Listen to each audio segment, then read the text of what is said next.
the best of the week on Relevant Radio. Emails go to patrick@relevantradio.com. Let's go to John in Chanhassen, Minnesota. Good morning, John. Good morning, Patrick. I have a question about the Eucharist that I've always wanted an answer to, and I've never quite understood. At the Last Supper, when Jesus confected the bread and wine to his body and blood, why wasn't that confection just for that one time? And how did that then apply to all of the subsequent masses until the present day? Does that make sense? I think so, yeah. And it's a good question, too. Well, in the Last Supper narrative, so you can look at this not only in Matthew chapter 26, but also Mark chapter 14 and Luke chapter 22. Those are the three parallel narratives of the Last Supper. Matthew is present. Mark and Luke were not present. So keep that in mind. Now, as you consider the narrative of what we're given in Matthew's gospel, now as they were eating, Jesus took bread and blessed and broke it and gave it to the disciples and said, "Take, eat, this is my body." And he took a cup, and when he had given thanks, he gave it to them, saying, "Drink of it, all of you, for this is my blood of the covenant, which is poured out for many and for the forgiveness of sins. I tell you that I shall not drink again of this fruit of the vine until that day when I drink it anew with you in my Father's kingdom." So that's the Matthean version of it. Now let's look at the Markan version of it. So we see the same thing, and it's almost verbatim, word for word, until verse 25. Now let's look at the Lucan version of it, Luke 22. And here he says the same thing, and then he identifies Judas as the one who will betray him. So when Jesus says to the apostles these words, he has a particular meaning in mind. St. Augustine, in his in narrations on the Psalms, he says that when Jesus held the bread in his hands and said, "This is my body," that he was holding his own body in his hands, in his own body, blood, soul, and divinity in the form of the Eucharist. But when he says to them, "Do this in remembrance of me," in Luke 22:19, "Do this in remembrance of me." So then the question becomes, when Jesus said, "Do this," what does he mean by that? Does he mean just pantomime what I did? Here and now, the Eucharistic elements are my body, blood, soul, and divinity. And when you do this, as I'm commanding you to do, what is it that they're doing? Are they just like going through the motions, or are they actually doing what Jesus did by transubstantiating, or as you correctly said, confecting the sacrament there? And so the church says from the very beginning that it was the second. They weren't pantomiming. They weren't going through the motions. They weren't simulating. They weren't like acting it out for people to see, well, this is what Jesus did. They actually do what Jesus did, which of course includes the confection of the sacrament, the transubstantiation, as it was later understood to be. And so that, to me, is the answer to the question. The internal evidence militates in that direction. But we can go further than that. We can look at 1 Corinthians chapter 11, and there we see that St. Paul, who was not there, he gives a very close rendition of what Jesus did at the Last Supper, and he says that this was told to him, this was revealed to him by the Lord. So Jesus, in some vision or some mystical interaction with St. Paul, he actually revealed to him what took place behind closed doors in the upper room. And St. Paul's statement on this point is, it goes deeper theologically, at least, in terms of explaining something about this. And that is when he gives the warning about after Jesus had said, "This is my body, this is my blood," etc. Then he goes on to warn. He says, "Don't eat or drink of the cup unworthily, or you'll be guilty of the body and the blood of the Lord." That's in verse 27. And then in verses 28 and 29, he says, "Therefore you should examine yourself, and so eat the bread and drink of the cup. For if you eat and drink unworthily, you will eat and drink damnation unto yourself by not discerning the body of the Lord."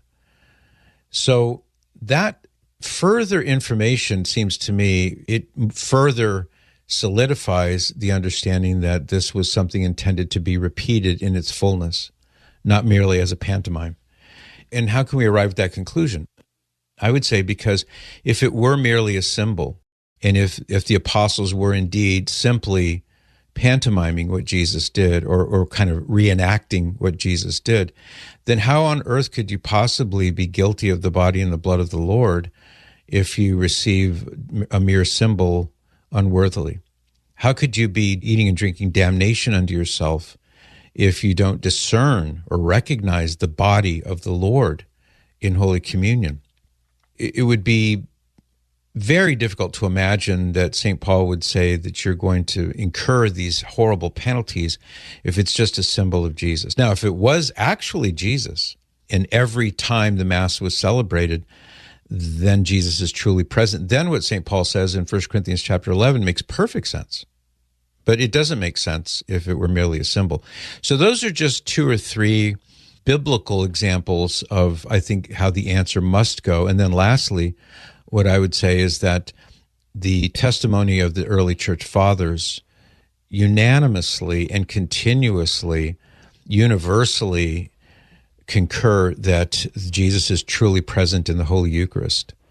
And so had this not been the case, had it not been the intended meaning that Jesus gave to the apostles in the upper room, then we would surely have seen other people saying, no, that's not true. This is just a symbol. But we don't see any of that. It's universal and unanimous that the Eucharist is Jesus' body and blood. No, very interesting and very helpful. And then when Luther came along, did he believe the same? And if he did, when did it go awry with the Protestants? Well, it did go awry with the Protestants with Martin Luther in a systematic way. He, of course, believed in all of this when he was still a Catholic priest, but once he bolted from the church and started his revolt, his belief system began to change. He held to something similar to the Catholic Church's teaching, but not exactly the truth. He posited the idea that the bread and the wine remain alongside the now present body, blood, soul, and divinity of Jesus. That's sometimes referred to as impanation, pan from the Latin word for bread, and in meaning that the body, blood, soul, and divinity of Jesus is somehow in the bread, but the bread is still there, etc. It's also known as consubstantiation, another way of talking about it. But Luther got a lot of things wrong, and this is one of them. But it wasn't as wrong as some of his other errors, like justification by faith alone, for example. But the point here is that from that departure, even though there had been some sects and groups within the Catholic Church who broke away, and they had oddball ways of looking at it, like Berengarius of Tours, for example, a Catholic deacon a few centuries earlier, who went into heresy about the Eucharist. It wasn't as though Luther was the first one to ever stumble into heresy when it came to the Eucharist. There were precursors. But he started the fire that led to the conflagration of the Protestant revolt against the church. And at that point, you begin to see cracks in the edifice of what we would know of today as Protestantism. And then you start seeing people disagreeing with Luther. No, Luther, that's not what the Bible means. It means this. So take John Calvin, for example. To summarize his position was that the Eucharist did not have the presence of the Lord in the way that Luther said it did, like alongside the bread. But Calvin had a sort of a moderated view between Luther and the Anabaptists, who said there's no presence of Jesus. This is just a symbol. That's it. It's bread and nothing but bread. Jesus is not here. Jesus is not present. This is just to remind you of Jesus, and that's it. That was the Anabaptist position. Between Luther's position, which was semi-heretical in any case, but between him and the Anabaptist position, the Calvinist position was that it's kind of both and. Jesus isn't in this so-called bread in the way the Catholics think, God forbid, nor is he in this bread the way Luther thinks, which is a kind of quasi-Catholic position. But he's also not completely absent in the way the Anabaptists think. this was Calvin's contribution. He said he's there in a spiritual, kind of a real way, a spiritual way, but definitely not in the way that the Lutherans think he is. So here you can see the beginnings of this never-ending, I would call it a farce, really, but this never-ending bickering and quarreling among the different Protestant leaders saying, well, you have to go by the Bible alone, but I know what the Bible really means on this issue, and you don't. You're misreading the Bible. You're misunderstanding the Bible. I know what the Bible really means. And then it just sort of fragmented from there. And there is this endless proliferation of fragmentation, dissension, hiving off to start your own church with your own way of interpreting the Bible, all of it, oddly enough, based upon this notion of sola scriptura, which clearly doesn't work. It's not only not workable, it's not taught in the Bible. But in any case, I digress. Point being is that Luther, I think, he's the one who sort of systematized this disagreement with the Catholic Church on the Holy Eucharist, and then it just took off from there in all kinds of different directions. Very helpful, very helpful.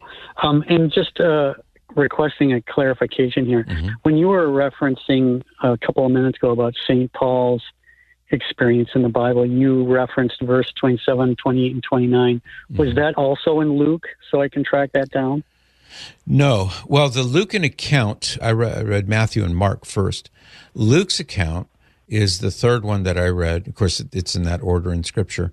But the part that St. Paul mentions about if you eat and drink unworthily, you're guilty of the body and the blood of the Lord. No, that doesn't appear, that warning does not appear in the Gospels. It only appears here in 1 Corinthians 11.